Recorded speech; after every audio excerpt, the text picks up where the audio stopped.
แรกที่ผมลงในช่องคือรีวิวจอย BSP D3 ครับ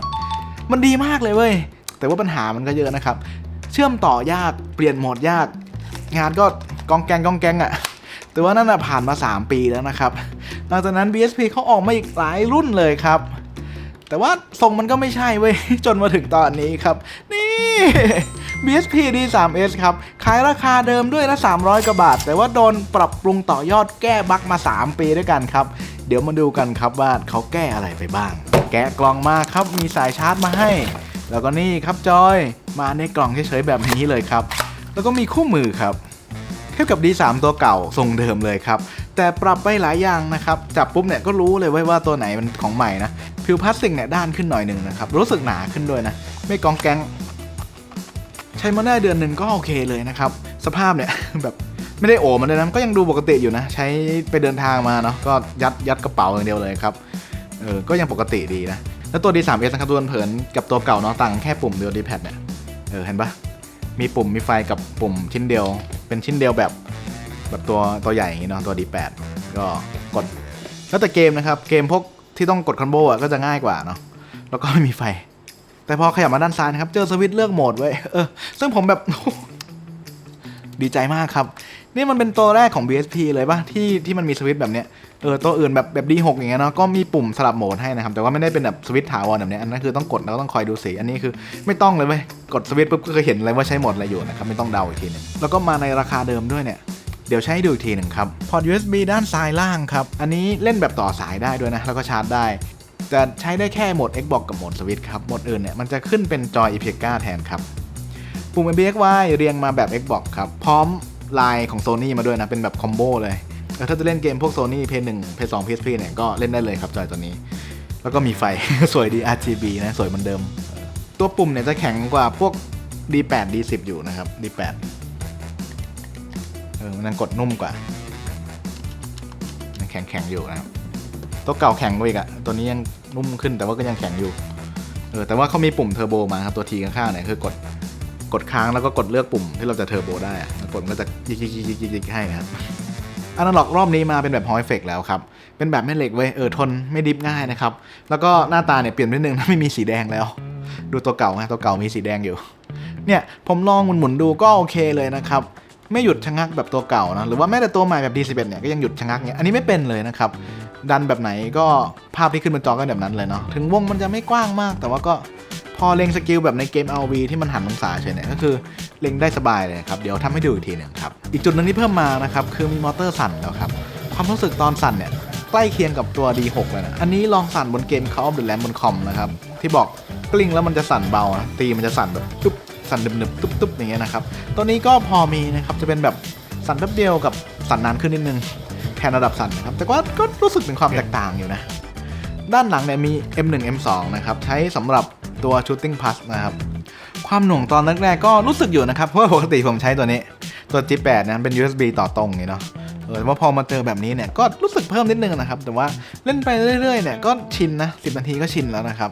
อันนี้ทดสอบใหม่ด้วย S24 Ultra นะจะเห็นว่า G8 Plus เนี่ยยังคงนำอยู่ที่116 ms ครับขณะที่ D3S นะยังอยู่ราวๆ133 ms ซึ่งก็ใกล้เคียงกับตัวเดิมเลยครับก็พอโอเคนะเล่นได้ปกติแต่ว่าผมทดสอบของ D10 เนี่ยช้าเลยนะครับแล้วมันเป็นจอยแท็บเล็ตที่ผมใช้อยู่ตลอดด้วยก็ไม่เคยรู้สึกเลยนะว่ามันช้ากว่าตัวอื่นเยอะขนาดนี้เนาะแต่ก็นั่นแหละครับเนี่ยเล่นมาตั้งนานแล้วไม่รู้สึกว่ามันดีเลย์กว่าเลยถ้าไม่ได้ทดสอบจริงๆถ้าจะรู้สึกจริงๆเลยก็คือพวกเกมเพลงนะที่มันต้องกดตามจังหวะเนี่ยครับถ้าแลกกับการพกง่ายราคาถูกผมว่าพอรับได้นะครับแล้วเดี๋ยวมีอีกตัวหนึ่งเนี่ยเพิ่งมาถึงเลยเว้ยนี่เป็นเกมเซอร์ X5 Lite นะครับราคาแพงกว่าเกือบเท่านึง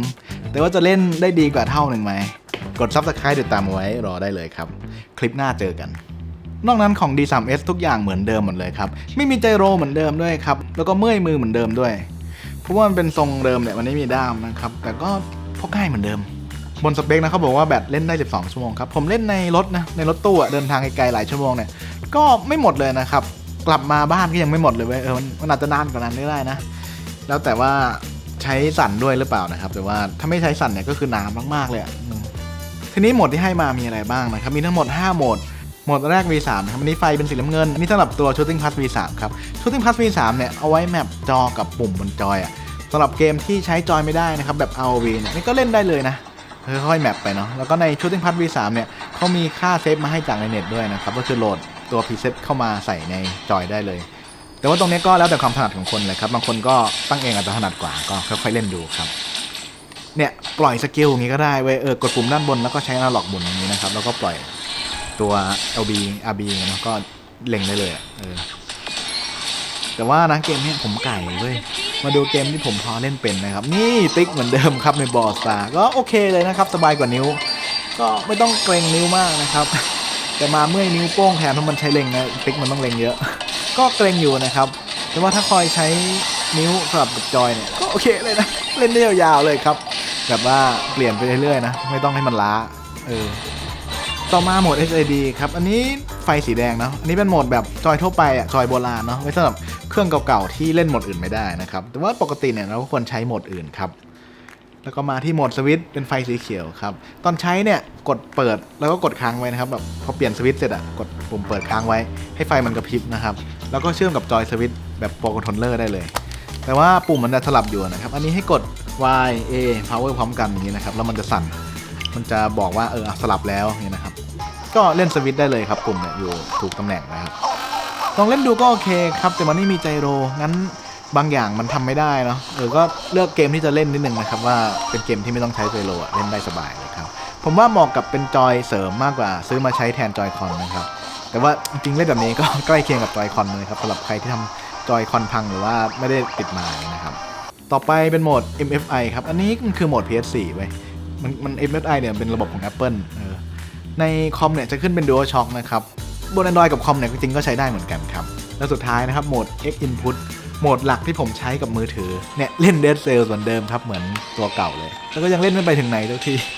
พอมันเกม2 เหลี่ยมเนี่ยครับมันกดสบายเลยนะเกมนี้ก็เล่นได้ยาวๆเลยครับไม่รู้สึกว่าเราแพ้เพราะว่าจอยไม่ดีรู้สึกว่าเราแพ้เพราะเราเล่นไม่เก่งมากกว่า อันนี้ Emulator PS2 นะครับ Nether X ผมเคยสอนไปแล้วแค่ตั้งจอยเฉยในโหมด X Input ก็เล่นได้เลยนะเนี่ยก็ประมาณนี้เลยครับเกม PS2 มันจะมีขอบดำซ้ายขวาเนี่ยเนาะเพราะว่ามันมาจากจอทีวีนะก็เล่นได้เล่นได้ลื่นๆเลยครับโหมดเยอะแบบนี้นะครับข้อดีคือแยกเครื่องได้เว้ยหรือถ้ามีหลายเครื่องเนี่ยก็สลับโหมดละเครื่องได้เลยโหมดสวิตช์ใช้คอมโหมด MFI บน iPad แล้วก็โหมด X Input บนมือถืออย่างเงี้ยนะครับแล้วไม่มีข้อเสียเลยครับมันไม่มีดีเลย์อะไรเพิ่มและที่สำคัญคือเปลี่ยนโหมดง่ายมากๆครับเท่าที่เล่นมาคือเล่นได้นานเลยครับกว่าจะเริ่มเมื่อยเนาะผมว่าไม่ค่อยต่างกับตัวใหญ่มากถ้าเล่นไปเรื่อยๆเนาะแล้วผมก็เล่นแต่เกมแนวที่แบบเป็น 2D อยู่แล้วไม่ได้เล็งอะไรละเอียดมากนะครับถ้าไม่ได้ไปเล่นเกมพวกที่มันต้องเล็งเหมือนพวก PUBG พวก Call of Duty อย่างเงี้ยอันนี้ลองเล่น Call of Duty Mobile ดูมันก็จะเล็งยากนิดนึงมันไม่มีไจโรใช่ป่ะมันเอ็มอันนี้มีไจโรเอ็มมันก็จะต้องดันอนาล็อกเอาก็มันก็จะช้าๆนิดนึงนะครับมันเล็กส่วนตอนต่อเป็น USB เข้าคอมหรือว่าเข้าอุปกรณ์เนาะก็ใช้ได้เป็นโหมดสวิตช์กับ X Input นะครับก็จะขึ้นตามนั้นเลยส่วนโหมดอื่นๆเนี่ยก็จะขึ้นเป็นตัวจอย Epica หมดนะครับผมว่าจอย PSP D3s เหมาะกับคนที่อยากเล่นเกมจริงจังขึ้นมานิดนึงครับแต่ว่าไม่อยากใช้งบเยอะผมว่าตัวนี้ก็เกือบจะสมบูรณ์แล้วนะครับสำหรับการพกง่ายด้วยติดที่อนาล็อกเนี่ยมันยังเล็งยากไปนิดนึงอยู่เนาะไม่สะใจนะครับแล้วก็คอมที่เป็นบลูทูธเนี่ยมันยังมีดีเลย์อยู่นิดนึงนะแต่ว่าผมเคยรีวิวอีกตัวหนึ่งที่ไม่ดีเลย์เลยนะครับเป็นแบบต่อตรงคือตัว Gamer X2s ลองดูได้ครับ